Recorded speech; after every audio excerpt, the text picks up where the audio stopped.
शांति। संगम युगी ईश्वरीय पढ़ाई का सबसे पहला पाठ, मैं शरीर नहीं आत्मा हूँ। आज तक अनेकों जन्मों से जो आत्मा स्वयं को भूल गई थी, अपने आप को, अपने स्वधर्म को, अपने स्वगुणों और शक्तियों को भूलकर जो शरीर और शरीर की दुनिया में फंस गई थी, विकारों के बंधन में बंध गई थी, उन्हें बाबा ने फिर से आकर सबसे पहले स्वयं की स्मृति दिलाई। हमें यह आत्म अभिमानी बनने का पाठ पक्का कराया और यह पहले दिन से चला हुआ पाठ अंतिम समय तक, जब तक आत्मा सचमुच शरीर छोड़कर वापस घर चले, तब तक यही पाठ सबसे इम्पोर्टेंट रहता है। भले ही बाबा का ज्ञान अथाह है, इतने वर्षों से बाबा की मुरलियां चल रही है, हर मुरली में गुह्य ते गुह्य, नए ते नई पॉइंट्स हमें मिलती है, लेकिन ऐसी एक भी मुरली नहीं होती जिसमें बाबा इस पाठ को रिवाइज ना कराए कि बच्चे अपने को आत्मा समझो। और यही पाठ हमारा पहला और सबसे अंतिम पाठ है। आज भी बाबा ने इसी पाठ को पढ़ाते हुए हद और बेहद की बहुत सुंदर परिभाषा हम बच्चों के सामने रखी है। हद से पार जाना, जिसे हम उपराम वृत्ति कहते हैं, उस उपराम वृत्ति का आधार क्या है, क्या उसका फायदा होगा, हद हम किसको कहते हैं, उसकी लिस्ट अगर बनाई जाए तो उस लिस्ट में क्या क्या आएगा। इस तरह के चिंतन के पॉइंट्स भी बाबा ने हम सबको दिए हैं और चिंतन करते हुए, वर्णन करते हुए हम सभी जानते हैं बाबा की आश यही रहती है कि मेरे बच्चे मेरे से भी ऊंच बन जाए, जो ज्ञान गुण शक्तियां बाबा ने दी उसके स्वरूप बन जाए, उनके अनुभव की अथॉरिटी बन जाए। तो ऐसी बाबा की शुभ कामनाओं वाली आज की ये मुरली, जिसमें बाबा ने अलग अलग तरह की कर्मों की डाली की भी बात की है। कर्म सिद्धांत का बहुत गहरा रहस्य इस मुरली में बड़े रमणीक तरीके से बाबा ने समझाया है, जिसे हम गौर से सुनेंगे, समझेंगे तो पता चलेगा कि सच में पुरुषार्थ में हमारी कहाँ कमी रह रही है, जो हमें हमेशा बार बार बाबा को रिजल्ट में यही बोलना पड़ता है कि बने तो है लेकिन जितना चाहते हैं उतना नहीं है। ऐसा क्यों? तो उसका एक बहुत सूक्ष्म और बहुत सटीक एक्यूरेट जो कारण है वो बाबा की आज की मुरली में हम सबको पता चलेगा। विशेष माताओं का ग्रुप भी बाबा के सामने है, तो माताओं को तो बाबा वैसे भी बहुत लाड प्यार दुलार देते हैं। जन्मों की जैसे थकी हुई आत्माओं को बाबा बैठ के पैरों की मालिश कराते हैं, जैसे कन्याओं का वो कन्हैया कहलाया, ऐसे माता रूपी गौओं का वो गौपाल है। तो आज माताओं पर भी बहुत प्यार बाबा ने बरसाया है।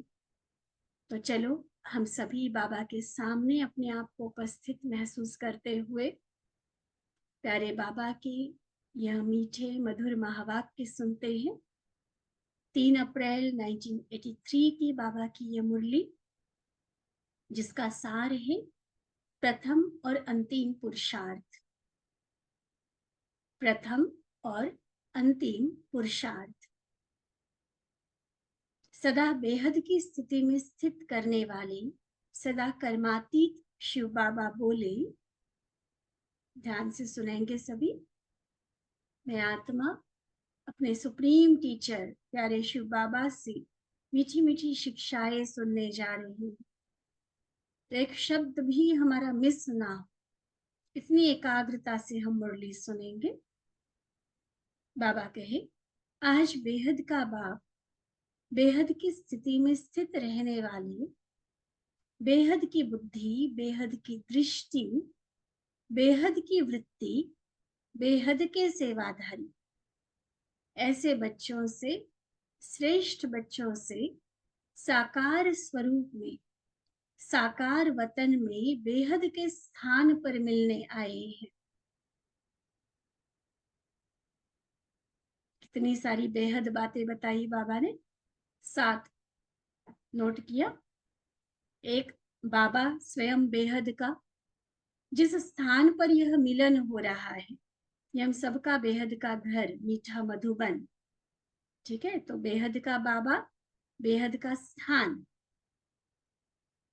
अब बच्चों के लिए बेहद क्या क्या बोला? एक तो हमारी स्थिति बेहद की हो, बुद्धि बेहद की हो, लिमिटेड सोच वाली बुद्धि नहीं, बेहद की बुद्धि, विशाल बुद्धि। इसी तरह से बेहद की दृष्टि, बेहद की वृत्ति और बेहद के सेवाधारी। बेहद का बाप बेहद के स्थान पर इस तरह से बेहद स्थिति, बुद्धि, दृष्टि, वृत्ति और सेवा करने वाले बच्चों के सम्मुख आए हैं। सारे ज्ञान का व इस पढ़ाई की चारों ही सब्जेक्ट का मूल सार यही बेहद शब्द है। हद में जीना तो हमें आता था पहले भी, है ना? अपने लिए जीना, सिर्फ अपनों के लिए जीना, उनका ध्यान रखना, उनकी संभाल करना, उनकी सेवा करना, इतना तो हम सबको आता था। लेकिन बाबा ने अब उस सारी हद की दीवारों को तोड़कर हमें बेहद में लाकर खड़ा कर दिया। और ये बेहद शब्द, ये सारे ज्ञान का, पढ़ाई की चारों सब्जेक्ट्स का सार है। बेहद शब्द के स्वरूप में स्थित होना, यही फर्स्ट और लास्ट का पुरुषार्थ है। पहले बाप का बनना अर्थात मर्जीवा बनना, इसका भी आधार देह की हद से बेहद देही स्वरूप में स्थित होना। सबसे पहले आकर बाबा ने जो आत्मा का पाठ पढ़ाया, तो शरीर की हद से निकलकर हम आत्मा रूपी बेहद में आ, ठीक है, और लास्ट में फरिश्ता स्वरूप बनकर जाना है। तब तो टोटली हद की दुनिया को क्रॉस करके जाएंगे। तो इसका भी अर्थ है सर्व हद के रिश्तों से परे फरिश्ता बनना। तो आदि और अंत पुरुषार्थ, प्राप्ति, लक्षण और लक्ष्य, स्मृति और समर्थी, दोनों ही स्वरूप में क्या रहा? आदि और अंत में, दोनों में, चाहे पुरुषार्थ है, चाहे प्राप्ति है, लक्ष्य है, लक्षण है, स्मृति है, समर्थी है, आदि और अंत दोनों में क्या रहा? बेहद। तो फर्स्ट और लास्ट प्रथम और अंतिम पुरुषार्थ क्या हुआ? हद से निकलकर बेहद में आ जाना। चाहे वो हद माना शरीर है पहले पाठ के हिसाब से, चाहे वो हद माना सारे संसार के रिश्ते हैं, जो लास्ट में फरिश्ता बनने वाली बात है। तो बेहद आदि से लेकर अंत तक किन किन प्रकार की हदें पार कर चुके हो वह करनी है। इस लिस्ट को तो अच्छी तरह से जानते हो ना। देखो, शुरुआत होती है हद की अपने शरीर से, फिर शरीरधारी, शरीर के रिलेटेड कारोबार, हमारे जो भी संबंध है, जो भी जिम्मेवारियां है, जिस तरह के रोल्स रेस्पॉन्सिबिलिटीज हम निभाते हैं, जिन तरह के लोगों के कांटेक्ट में आते हैं, प्रकृति के बंधन है, ये सारी हद के बंधनों की लिस्ट है। और लंबी बना सकते हो लिस्ट। तो उस लिस्ट को फिर चेक करो। पहले लिस्ट बनाओ, हद के बंधन क्या क्या होते हैं, हद किस किस को कहा जाता है, और फिर उसके अकॉर्डिंग हम खुद को चेक करें कि इसमें से कितने बंधनों को मैं तोड़ चुकी हूँ, पार कर चुकी हूँ, और कितने बंधन अभी तक बाकी है। अच्छी तरह से लिस्ट को जानो और चेक करो। जब सर्व हदों से पार बेहद स्वरूप में बेहद घर, बेहद के सेवाधार, सर्व हदों के ऊपर विजय प्राप्त करने वाले विजयी रतन बन जाते हो, तब ही अंतिम कर्मातीत स्वरूप का अनुभव स्वरूप बन जाते हैं। लास्ट जो अंतिम लक्ष्य हमारा है कर्मातीत बनना, तो कर्मातीत को भी बाबा कैसे डिफाइन कर रहे हैं, कैसे उसकी परिभाषा, उसका अर्थ बता रहे हैं। कर्मातीत का भी मतलब यही है कि सर्व हदों पर विजय पाली, विजयी रतन बने, अर्थात कर्मातीत बने, जिसमें हमारा स्वरूप भी बेहद हो जाता, घर भी बेहद, सेवा भी बेहद की हो जाती। एरिया वाली, सेंटर वाली सेवा की बात नहीं, बेहद की सेवा। तो हद है अनेक, बेहद है एक। अनेक प्रकार की हदें अर्थात अनेक मेरा मेरा, मेरा शरीर से लेकर लिस्ट जो शुरू होती है ना, तो अनेक प्रकार का जो मेरा मेरा है, ये है हद। और एक मेरा बाबा दूसरा न कोई, इस बेहद के मेरे में अनेक मेरा समा जाता है। विस्तार सार स्वरूप बन जाता है। तभी बाबा ने कहा ना, हद के मेरा मेरा कितनी सारी लंबी लिस्ट बनेगी। और बेहद में जब आ गए तो बेहद में मेरा तो सिर्फ एक बाबा, सारा विस्तार समेटकर एक बिंदी में सिमट गया।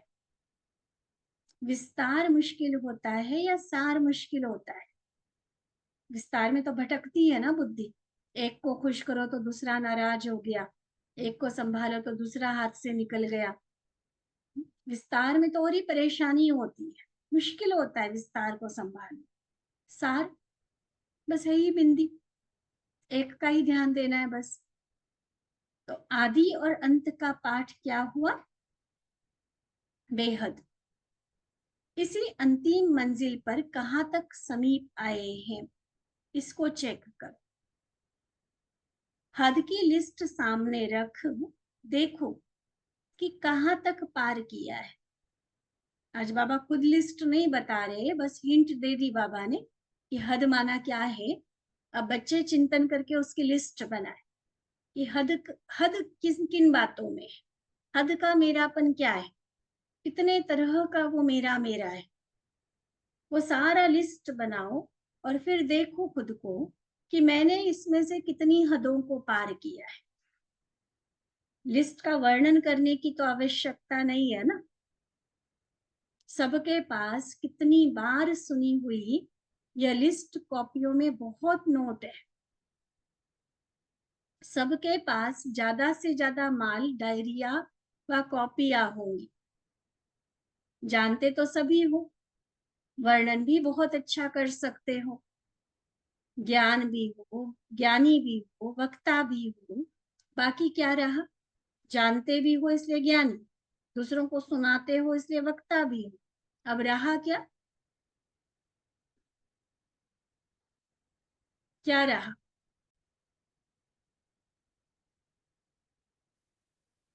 बाबा कहते बाप दादा भी सभी टीचर्स अथवा स्टूडेंट्स सबके भाषण सुनते हैं। सीखने के लिए नहीं सुनता है बाबा, सुनते हैं ताकि हमें मदद कर सके, जहां कहीं भी सुधार की आवश्यकता वो हमें गाइड कर सके। और उस टाइम बाबा की एनर्जी ही तो काम कर रही होती है ना, जब भी हम किसी को ज्ञान सुनाते हैं। तो बाबा आज क्या कह रहे, चाहे टीचर्स है चाहे स्टूडेंट्स है, जो भी एक दूसरे को ज्ञान सुनाते हैं, तो वो भाषण सारे बाबा सुनते रहते हैं। बाप दादा के पास वीडियो नहीं है क्या? आपकी दुनिया में तो ये अभी निकला है। बाप दादा तो शुरू से वतन में देखते रहते हैं, सुनते रहते हैं। वर्णन करने का वर्णन करने का श्रेष्ठ रूप देखकर बाप दादा मुबारक भी देते हैं, क्योंकि बाप दादा की एक पॉइंट को भिन्न भिन्न रमणीक रूप से सुनाते हो। देखो बाबा की ही बात लेंगे, लेकिन कभी कहानी के माध्यम से, कभी अपने अनुभव के साथ कि मैंने इस पॉइंट को कैसे यूज किया, कभी अन्य की कहानियों को लेकर, कितना अच्छे से प्रैक्टिकल लाइफ के एग्जाम्पल्स देकर बाबा की बात को कितना अच्छे से एक्सप्लेन करते हो, तो बाप दादा भी खुश होते हैं। कितना रमणीक तरीके से अच्छे से विस्तार करके बाबा की बातों को बताते हैं। जैसे गाया हुआ है ना कि बाप तो बाप है, लेकिन बच्चे बाप के भी सिरताज हैं। ऐसे सुनाने में बाप से भी सिरताज हो। बाकी क्या फॉलो करना है? ये जो बाबा ने बात की, ये कोई टोंट नहीं मार रहे बाबा, ये रियल दिल से बाबा महिमा कर रहे हैं कि ज्ञान सुनने में, दूसरों को सुनाने में और अच्छे से अच्छे तरीके से सुनाने में बाबा के भी सिरताज बन गए, बाबा से भी ऊंचे हो गए, बढ़िया तरीके से सुनाते हैं ज्ञान। लेकिन अब और आगे क्या करना है? सिर्फ सुनने सुनाने का ही तो नाम पुरुषार्थ नहीं है ना। आगे क्या करना है? फॉलो करो। जो तीसरी स्टेज है, पार करता। ठीक है, ज्ञानी बन गए, वक्ता बन गए, अब बनो पार करता, हदों से पार। इसमें कोई ना कोई हद की दीवार को पार करने में, कोई तो उस हद में लटक जाते हैं, कोई अटक जाते हैं। पार करने वाले कोई कोई मंजिल के समीप दिखाई देते हैं। बाबा कहते किसी भी हद को पार करने की निशानी क्या दिखाई देगी, वह क्या अनुभव होगा? किसी भी हद को मैंने पार किया, मान लो देह की हद है, देह के किसी संबंध में अभी तक हम अटके हुए थे, अब मान लो मैंने पार की। किसी वस्तु में बहुत ज्यादा आकर्षण थी, अब मैंने मान लो उस हद को पार किया, तो हद को पार करने की निशानी क्या होगी? कोई बॉर्डर लाइन थोड़ी दिखेगी कि अभी मैं वहां थी और आज मैं वहां हूं। स्थूल रूप से कोई क्रॉस नहीं करना है। प्रैक्टिकल निशानी क्या दिखाई दी? निशानी है पार किया, उपराम बना। उस चीज से टोटल हम डिटैच हो जाएंगे। अभी तक जो चीज हमें खींच रही थी, बार बार कशिश कर रही थी, न चाहते भी ध्यान जा रहा था, न चाहते भी उस चीज के वश हो रहे थे। चाहे वो व्यक्ति था, संस्कार खुद का ही था, चाहे कोई प्रकृति की परिस्थिति थी, चाहे अन्य कोई इच्छाएं, आकर्षण, जो भी था, उपराम होते जाए, उससे डिटैच होते जाए। तो ये उपराम बनना ही पार करने की निशानी। उपराम बने माना उस हद की चीज पर हमने विजय पा ली। उपराम स्थिति अर्थात उड़ती कला की निशानी। उड़ता पंछी बन कर्म के इस कल्प वृक्ष की डाली पर आएगा। बंध के चिपक के डाली कोई पकड़ के नहीं बैठा होगा, उड़ता पंछी है। और बीच में जब कर्म करना है, कर्म किया और फिर उपराम हो गया, उस डाली को पकड़ के नहीं बैठेगा, उसको उड़ता पंछी कहा बाबा। उड़ती कला के बेहद के समर्थ स्वरूप से कर्म किया और फिर उड़ा। कर्म रूपी डाली के बंधन में नहीं फंसे। कर्म बंधन में फंसना माना हद के पिंजरे में फंसना, स्वतंत्र से परतंत्र बनना। पिंजरे के पंछी को उड़ता पंछी तो नहीं कहेंगे ना, कहाँ उड़ेगा वो, पिंजरे के अंदर ही रहेगा कितना भी उड़े। तो ऐसे कल्प वृक्ष के भिन्न भिन्न कर्म की डाली पर बाबा के उड़ते पंछी श्रेष्ठ आत्माएं कभी कभी कमजोरी के पंजों से डाली के बंधन में आ जाते। ध्यान से सुनना, बाबा बड़ी कर्म गति गहरे तरीके से बता रहे। उदाहरण बड़ा रमणीक सा दिया है बाबा। विजन लाओ माइंड में, दृश्य देखो सामने कि हम कल्प वृक्ष जो बाबा बताते हैं, उस कल्प वृक्ष को देखो।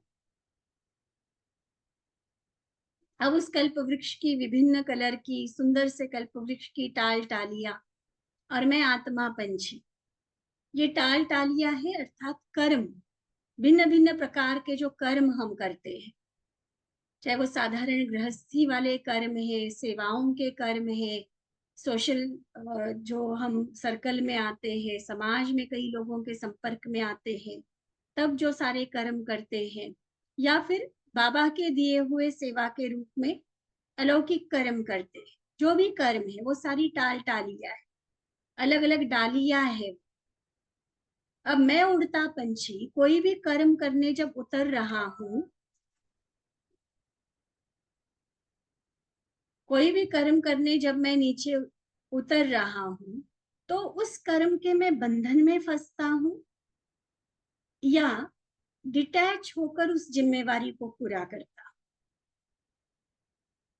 मेरे कमजोर संस्कार, मेरी कमजोरी कहीं मुझे उस कर्म की डाली में अटकाती तो नहीं है। और उसके लिए पहले हमें ये क्लियर होना जरूरी कि अटकना या कर्म के बंधन में फंसना किसको कहा जाता है। एक तो उसमें मेरापन आएगा, मैंपन आएगा, मैं ही करती हूँ, ये मेरा कार्य है, ये चीज मेरी है, ये ड्यूटी मेरी है, तो ये मैं या मेरापन आना ये बंधन है। लेकिन यहाँ तक मैं बंधन सीमित नहीं है। उस कर्म करते हुए कर्तापन का, मैंपन का भान ये तो है ही है, लेकिन उसके अलावा उस कर्म के रिजल्ट के प्रभाव में आना, कर्म करते हुए वो कर्म जैसा है वैसी स्थिति अपनी बनना। मान लो कोई बहुत, जिसको विशेष सेवा समझा जाता है, भाषण करना, कोई वीआईपी की सेवा करना, तब तो मेरा स्वमान बहुत ऊंचा है और मैं झाड़ू लगा रही हूँ, बर्तन कर रही हूँ, या कोई जिसको साधारण कर्म कहा जाता है ऐसा कर रही हूँ, तो स्थिति भी साधारण बन गई, तो ये भी कर्म का बंधन है। कर्म चाहे छोटा हो या बड़ा, स्थिति टॉप की होनी चाहिए तो कहेंगे कि कर्म के बंधन में नहीं फंसे। इसी तरह से कर्म करते हुए जिन साथियों के साथ कर रहे हैं, जिन साधनों का प्रयोग करके कर्म कर रहे हैं, उनके प्रभाव में भी हम समय प्रति समय आते हैं। तो बाबा जो उड़ते पंछी की निशानी बता रहे कि इस हर तरह के बंधन से मुक्त, कि ये फलानी बहन फलाना भाई साथ होगा तो मेरा काम अच्छा होगा, ये चीज मिलेगी, ये साधन मिलेगा तो मैं अच्छे से काम करके दिखाऊंगी, इसके बिना मेरा काम होता नहीं है। ये सारे कर्म के बंधन है, माना कहीं ना कहीं हम अपने ही पंजों से उस कर्म रूपी डाली को पकड़ के बैठ जाते हैं, कर्म बंधन में आ जाते, जिसको बाबा ने कहा हद के पिंजरे में फंस जाते। और फंसने के बाद फिर क्या करते, कहानी सुनी है ना, कौन सी कहानी?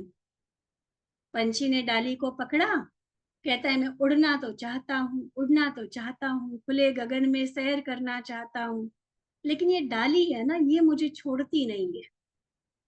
अगर ये डाली मुझे छोड़ देना फिर मैं भी ऊंची उड़ान भर दूं। तो क्या होता है उसका उत्तर, क्या है उसका? डाली ने पकड़ा है पंछी को या पंछी ने डाली को पकड़ा हुआ है? पंछी ने पकड़ा है ना, तो छोड़ेगा कौन?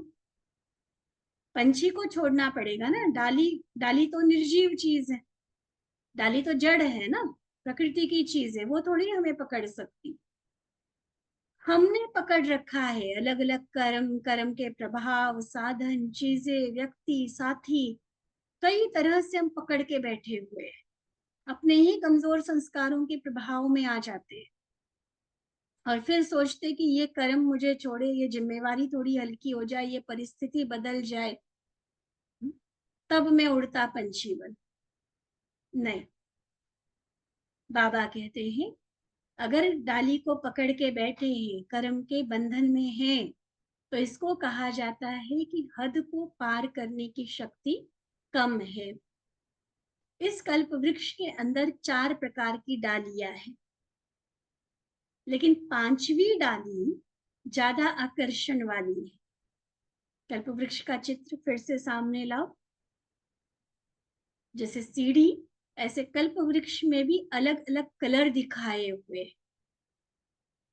आत्मा की या उस युग की जैसी स्टेज है, हर धर्म की जैसी स्टेज है, वैसे कलर में उसको दिखाया हुआ है।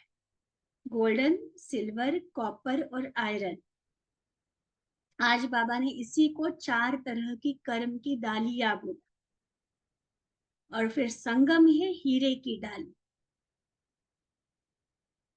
हीरो बनने के बजाय कई हीरे की डाली में अटक जाते कि लौकिक बंधन, लौकिक जो चीजें, साधन, पुरानी दुनिया, उससे तो उपराम हो गए, लेकिन संगम युग पर जिन सेवाओं का पाठ बाबा ने हमें दिया है, जो लौकिक परिवार हमें बाबा ने बना कर दिया है, कई बार हम उसमें फंस जाते हैं। बनना था हीरो और हीरे की डाली में उसको पकड़कर बैठ गए, फंस गए। संगम युग का ही सर्वश्रेष्ठ कर्म है ना, यह श्रेष्ठ कर्म ही हीरे की डाली है। चाहे संगम युगी कैसा भी श्रेष्ठ कर्म हो, ध्यान से सुनना, यह है अति सूक्ष्म कर्म गति वाली बात। गलत कर्म की बात नहीं है, वो खत्म हो गया, कलयुग के साथ विदाई हो गई उस। बाबा के बच्चे कोई व्यर्थ, कोई निगेटिव कर्म नहीं कर सकते। लेकिन जो श्रेष्ठ कर्म हम कर रहे हैं, मान लो टोटल श्रीमत के आधार पर वो कर्म किया जा रहा है, कोई सेवा हम कर रहे हैं, लेकिन वो सेवा का श्रेष्ठ कर्म भी उस, वो भी हमें बंधन में बांध देता है। संगम युगी कैसा भी श्रेष्ठ कर्म हो, लेकिन श्रेष्ठ कर्म के भी बंधन में फंस गया, जिसको दूसरे शब्दों में आप सोने की जंजीर कहते हो। श्रेष्ठ कर्म में भी हद की कामना। बाबा ने सेवा दी जन्म जन्मांतर का भाग्य बनाने के लिए, और हम इसी जन्म में नाम मान शान की भूख लेकर बैठ गए। किसी ने प्यार से बोला, नाम मान दिया, स्टेज पर खूब स्वागत सत्कार किया, फिर तो हम खुश हैं। और किसी ने थोड़ा से जाने अनजाने में कहो, या आपके अपने ही स्वभाव और व्यवहार के कारण किसी ने अगर थोड़ा सा नियम पूर्वक बात कर ली, तो आपको लगेगा हमारा अपमान हो गया। तो इसका मतलब भाग्य जो जन्म जन्मांतर का मिलना है, उसको ना देखकर अभी कुछ ना कुछ हद की कामना रख। नो डाउट सेवा बहुत अच्छी हम कर रहे हैं, लेकिन अभी ही उसका फल लेने की इच्छा रख। ये सोने की जंजीर है, चाहे डाली हीरे की है, जंजीर भी चाहे सोने की हो, लेकिन बंधन तो बंधन है ना। ठीक है ना, आत्मा उड़ तो नहीं पाएगी ना, या लोहे की जंजीर होगी तो नहीं उड़ेगी और सोने की जंजीर होगी तो उड़ जाएगी, ऐसा तो नहीं है ना। बंधन तो बंधन है, वो आत्मा को उड़ती कला में नहीं जाने देगा। जो उपराम, जो फरिश्ता स्थिति, कर्मातीत अवस्था तक हम पहुंचना चाहते, उस लक्ष्य तक हमें आगे बढ़ने नहीं देगा, क्योंकि बंधन है। तो बाप दादा सर्व उड़ते पंछियों को यह स्मृति दिला रहे, सर्व बंधनों अर्थात हदों को पार करता बने हो, बने हो। ज्ञानी बने, वक्ता बने, लेकिन क्या बंधनों को, हदों को पार करने वाले बने? देखो, आज का विशेष संगठन गौपाल की माताओं का है। बाबा के सामने विशेष माताओं के ग्रुप है, अलग अलग ग्रुप है जिनके साथ बाबा ने आगे बात की है। तो ये इकट्ठा संगठन में बात कर रहे हैं बाबा। इतने बड़े संगठन को देख गौपाल भी खुश हो रहे हैं। बाप दादा मीठी मीठी माताओं को वंदे मातरम कहते हैं, क्योंकि नई सृष्टि की स्थापना के कार्य में ब्रह्मा बाप ने भी माता गुरु को सब समर्पण किया। देखो, ये भी वंडरफुल बात है। कार्य शिव बाबा, उसने पहले ब्रह्मा को हम सबकी अलौकिक माँ बनाया। ब्रह्मा मुख से हमारा जन्म हुआ ना, और फिर भी ब्रह्मा शरीर से पुरुष है। तो फिर बाबा ने और हमारी स्थूल सूक्ष्म पालना के लिए जगदम्बा माँ को आगे रखा। उस समय की सोचने की बात है, कोई हिसाब लगा सकता है। 1936-37 की उस समय की करोड़ों की संपत्ति आज की डेट में कैलकुलेट करना कितना हो जाएगी। वो करोड़ों की संपत्ति खुद के लिए एक पैसा भी ना रख के टोटली 8 बहनों माताओं के नाम कर दिया। माता को आगे रखा बाबा ने, माता गुरु के आगे सब समर्पण कर दिया, खुद ट्रस्टी हो गए। मेरा कुछ नहीं। इस ईश्वरीय ज्ञान की विशेषता व नवीनता है ही शक्ति अवतार को आगे रखना। अभी कुछ दिन पहले भी बाबा ने कहा ना, ये लेडीज फर्स्ट वाली बात बाबा ने शुरू की, तब आज दुनिया में भी इतना नामाचार हुआ है, इतना महिलाएं हर क्षेत्र में आगे बढ़ी। तो ये सबसे पहली बाबा ने ये विशेषता सिखाई कि शक्ति अवतार को आगे रखो। माताएं आगे रहेंगी, बहनें आगे रहेंगी। माता गुरु का सिलसिला स्थापन करना यही नवीनता है। इसलिए यादगार में भी गौमुख का गायन और पूजन है। ऐसे हद की माताएं नहीं, अपने ही जो कोख से जन्मे हुए 2-4 बच्चे हैं उनकी माता नहीं, लेकिन बेहद की जगत माताएं हो। कितना बड़ा सम्मान बाबा दे रहे हैं। देखो, नशा है ना, बेहद की जगदम्बा हूं मैं, जगत का कल्याण करने वाली, जगत कल्याणकारी अर्थात विश्व कल्याणकारी। ऐसा रोम रोम खिल जाना चाहिए बाबा के ऐसे शब्द सुनकर। कितना नशा चढ़ाता है बाबा ने। और बाबा के ये शब्द कोई खोखले शब्द नहीं है, कोई चापलूसी वाली महिमा वाली बात नहीं है। ये रियलाइजेशन कराते हैं बाबा कि बच्चे तुम हो कौन, सोचो तो सही। क्यों अपने आप को ऐरा गैरा साधारण समझ के बैठे हुए हो? जरा देखो तो सही बाबा की नजरों से, कौन हो, कितने महान, कितने श्रेष्ठ हो। सिर्फ घर कल्याणी नहीं हो। कभी घर कल्याणी का गीत सुना है? नहीं ना, विश्व कल्याणी का सुना है। तो ऐसी बेहद की माताओं का संगठन श्रेष्ठ संगठन हुआ ना। माताएं तो अनुभवी मूर्त हो ना। कुमारियों को धोखे से बचने की ट्रेनिंग देनी पड़ती है, उनको कई तरह की आकर्षण हो सकती है, लेकिन माताएं तो अनुभवी हो गई ना। तो अनुभवी होने के कारण कभी हद के धोखे में नहीं आने वाली है। मेजॉरिटी नए नए हैं, नए नए छोटे बच्चों पर ज्यादा ही स्नेह होता है। तो बाप दादा भी सभी माताओं का भले पधारो कहकर स्वागत करते हैं।